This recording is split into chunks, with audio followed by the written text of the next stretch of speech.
So let me begin today by saying thank you to all of you. You are courageous leaders, and you are American patriots. And so I'm very pleased to welcome you, and for many of you, welcome you back to the White House to have yet another very important conversation, and this time about one of the most important pillars of our democracy, which is about the fundamental right to vote.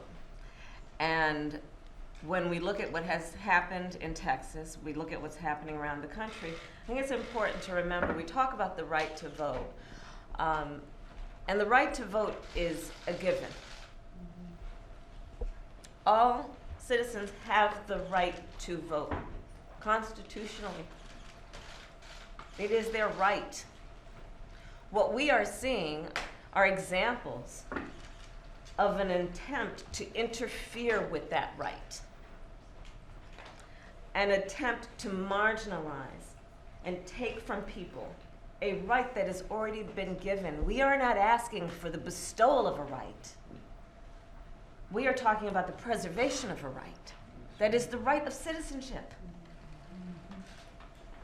And it's that fundamental. It is that fundamental.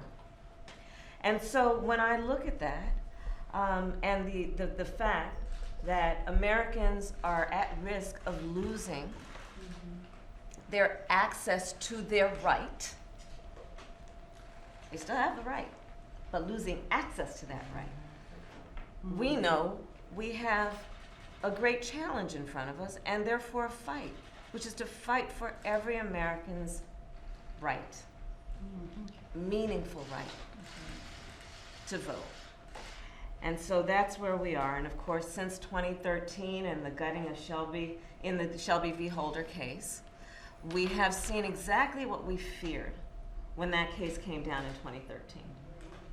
Because that case was an opening of a door to allow states to do what otherwise we had protected against, which is states putting in place laws that are designed, in many cases quite intentionally, to make it difficult for people to vote.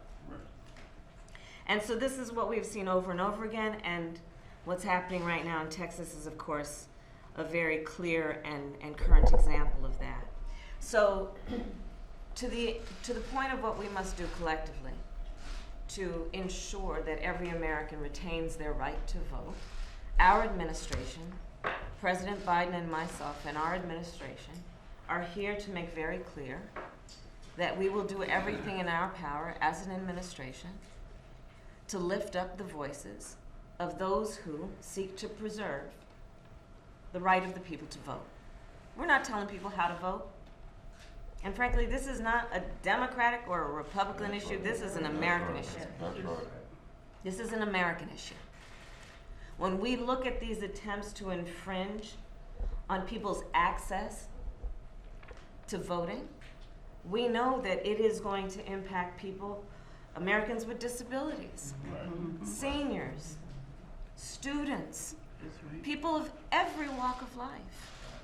When we look at these laws that are designed to interfere with poll workers, well, let's think about that for a moment.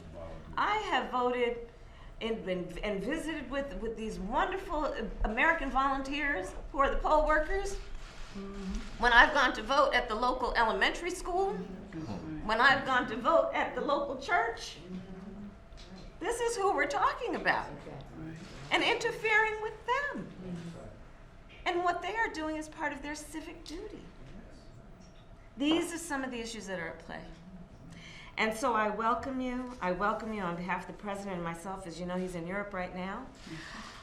But we wanted to greet you here in the Roosevelt Room as an extension of the importance of the work you are doing, not only on behalf of the people of Texas, but the people of our country and our nation as a whole. And while we will meet, we will also talk about the administration's absolute commitment to seeing Congress, the United States Congress, pass the John Lewis Voting Rights Act, and to pass the For the People Act, to again put back in place the protections that existed before, and to ensure as we go forward that as there are new attacks on the access to the polls and voting, that we head them off in a way that ensures, again, that the people retain their right to vote however they choose, That's right. but unimpeded. Yeah. Mhm. So with that, I want to thank all of you, and we will talk about Senate Bill 7 and how it clearly has been written in a way that will make it difficult for people, and what you all are doing as courageous leaders. Again, speak up for the people, and that is what you are doing. So thank you all, and I look forward to our discussion, and let us begin. Let us begin. So thank you. Thanks, Thank you guys. all. President.